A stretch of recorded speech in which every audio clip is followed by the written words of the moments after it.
बिस्मिल्लाहिर्रहमानिर्रहीम। नाज़रीन, मैं हूं जावेद बलोच और उम्मीद है आप लोग खैरियत से होंगे। आज सुबह से जो है वो पिंडोरा बॉक्स खुला हुआ है और पिंडोरा बॉक्स खुलने के बाद जैसे कि कमिश्नर रावलपिंडी ने इल्ज़ामात लगाए धांधली के, और धांधली के इल्ज़ामात के बाद चीफ जस्टिस पाकिस्तान कादी फ़ाइज़ ईसा साहब भी मैदान में आए। उन्होंने भी अपना बयान जारी किया और कई ऐसे हलके हैं जिनमें अब तक जो है वो हलचल मची हुई है और सोचो विचार किया जा रहा है कि इस जो पिंडोरा बॉक्स खुला है इसका हल क्या है और आगे कैसे चलना है और किस तरह सिस्टम को बचाना है। चूँकि कमिश्नर के इस्तीफ़े के बाद और इस बयान के बाद जो है वो पूरा सिस्टम ही दांव पर लगा हुआ है। इसके मुतल्लिक़ तफ़सीली आपसे बात करने जा रहे हैं। और फिर इमरान खान को डेरा जेल में एक पैगाम पहुँचाया गया है। वो पैगाम क्या है और उसका जवाब क्या आया है, इस मुतल्लिक़ भी आगाह करेंगे। और फिर एक नया पिंडोरा बॉक्स खुलने जा रहा है जिसमें मज़ीद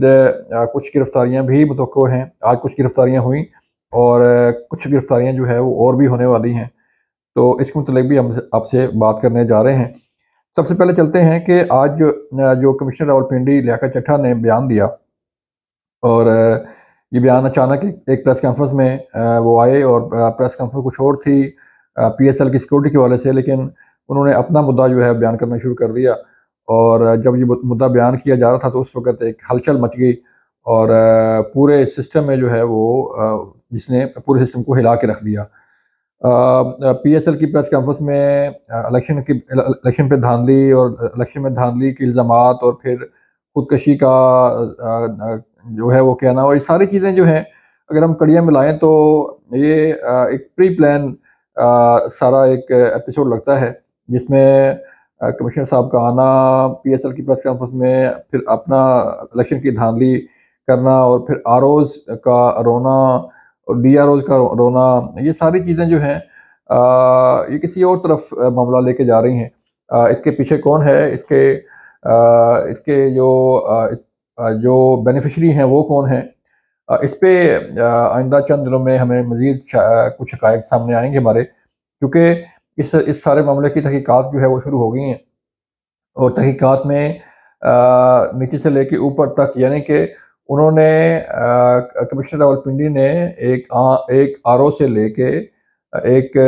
डीआरओ से लेके एक इलेक्शन कमीशन के एहलकार से लेके chief justice of Pakistan justice Qazi Faez Isa तक जो है वो सबको ही रगड़ दिया है, जिसमें चीफ इलेक्शन कमिश्नर भी शामिल हैं, चीफ जस्टिस भी शामिल हैं, इदारे भी शामिल हैं, ये पूरा सिस्टम ही शामिल है।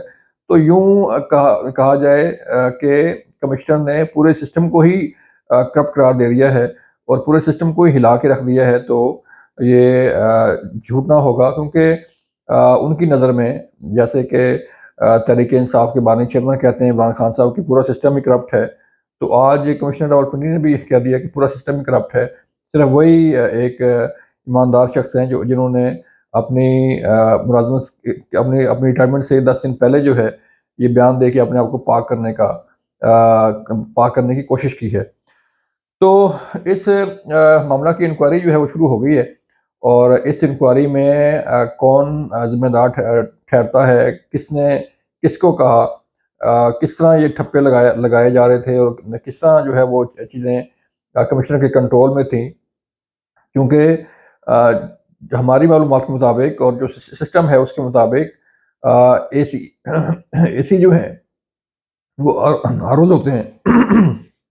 आरओज़ होते हैं और फिर मामला जाता है डीआरओ के पास। जब ये मामला डीआरओ के पास जाता है तो आरओज़ और डीआरओज़ होते होते तो मतहत हैं कमिश्नर के, लेकिन ये सारे सीएसपी ऑफिसर होते हैं और इनकी एक अपनी भी राय होती है, ज़िम्मेदारी होती है। जहाँ उन्होंने अड़ना होता है अड़ जाते हैं, जहाँ उन्होंने काम नहीं करना होता कोई गैर कानूनी नहीं करते। लेकिन जिस तरह कमिश्नर ने कहा कि आरओज़ यानी कि उनके असिस्टेंट कमिश्नर्स जो हैं वो और डिप्टी कमिश्नर जो है उनके पास आके रोते रहे और कहते कहते रहे कि हम नहीं करना चाहते, हमसे ना करवाएँ। ऐसे लग रहा है जैसे किसी बच्चे को जो है पकड़ के कान से कहा जाए कि नहीं ये काम करना है, तो बच्चा कहे कि नहीं, नहीं मैंने नहीं करना और रोना शुरू कर दे। तो आज सिपहर जो है वो चीफ जस्टिस काज़ी फ़ाइज़ साहब को भी सामने आना पड़ा اور انہوں نے بھی اپنا ایک بیان ریکارڈ کروایا میڈیا کے سامنے اور اپنا بیان دیا، ان کی اسٹیٹمنٹ چلی جس میں انہوں نے کہا کہ بھائی الزامات جو ہے انہوں نے لگا دیے، لیکن ان الزامات کا کوئی ثبوت بھی تو ہونا چاہیے، کوئی ثبوت میری حد تک یا سپریم کورٹ کی حد تک کوئی کال لگی ہو یا کسی کو کہا گیا ہو کہ فلاں کو جتوا دیں، فلاں کو ہروا دیں۔ تو یہ بھی جسٹس قاضی فائز صاحب بھی حیران تھے کہ کس طرح جو ہے وہ چیزوں کو مینیپولیٹ کیا گیا اور کس طرح جو ہے وہ چیزوں کو الزامات کی بوچھاڑ کی گئی۔ بہرحال اس حوالے سے ایک اہم اجلاس بھی ہوا سپریم کورٹ آف پاکستان میں، چیف جسٹس قاضی فائز صاحب کے چیمبر میں، اس میں بھی معاملہ زیر غور آیا اور یہ فیصلہ کیا گیا کہ اس پہ خود نوٹس نہ لیا جائے، بلکہ 19 تاریخ کو ایک ہیئرنگ ہو رہی ہے ریگارڈنگ دھاندلی ہی، اس میں یہ معاملہ اٹھایا جائے گا اور ہو سکتا ہے کمشنر راولپنڈی کو بھی وہاں بلایا جائے اور ان سے پوچھا جائے کہ آپ کے پاس ثبوت کیا ہیں۔ اس سلسلہ میں جو ذرائع بتا رہے ہیں کہ لیاقت چٹھا کے رابطے بھی تھے بیرون ملک مختلف لوگوں کے ساتھ، اور ان لوگوں کے ساتھ ہی رابطوں کے بعد جو ہے یہ پریس کانفرنس کرنے کا فیصلہ ہوا تھا، اور یہ فیصلہ کیا گیا کہ جو ہے پورے سسٹم کو ایک کرپٹ قرار دے دیں، پورے سسٹم کو جو ہے وہ ہلا کے رکھ دیں تاکہ کوئی بھی نہ بچے کہ اور کوئی آپشن نہ رہے کہ اس الزام کے بعد جو ہے وہ کوئی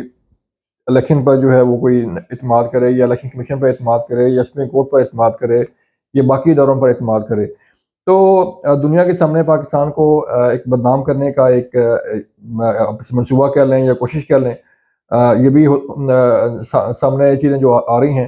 اس سے لگ یہ رہا ہے کہ یہ چیزیں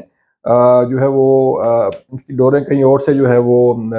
ہل رہی تھیں، جیسے وہ بول رہے تھے، جیسے ان کا ایک ایکشن تھا، جیسے ان کا جو ہے وہ اتنی سینئر پوسٹ پہ کسی شخص کا ہونا اور پھر ایسے بیانات دینا جو ہے وہ کوئی سمجھ سے بالاتر ہے۔ تاہم جو معاملات ہیں اڈیالہ جیل کے، وہاں بھی پہنچائی گئی ہے خبر تحریک انصاف کے چیئرمین بانی چیئرمین کو بھی، عمران خان کو بھی، اور انہوں نے بھی پیغام دیا ہے اپنی لیڈرشپ کو کہ اس معاملے کو اٹھا کے رکھیں، اس معاملے کو جو ہے وہ لے کے چلیں،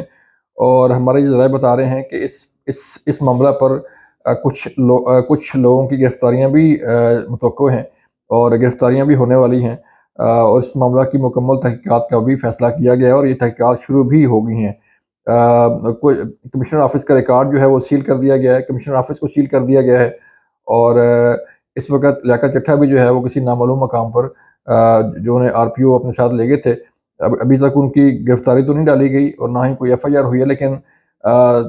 ذرائع بتا رہے ہیں کہ ایف آئی آر بھی ہوگی اور گرفتاری بھی ڈالی جائے گی اور ان کا بیان بھی ریکارڈ کیا جائے گا۔ یہ تھی اب تک کی صورتحال، اپنا خیال رکھیے گا، اللہ حافظ۔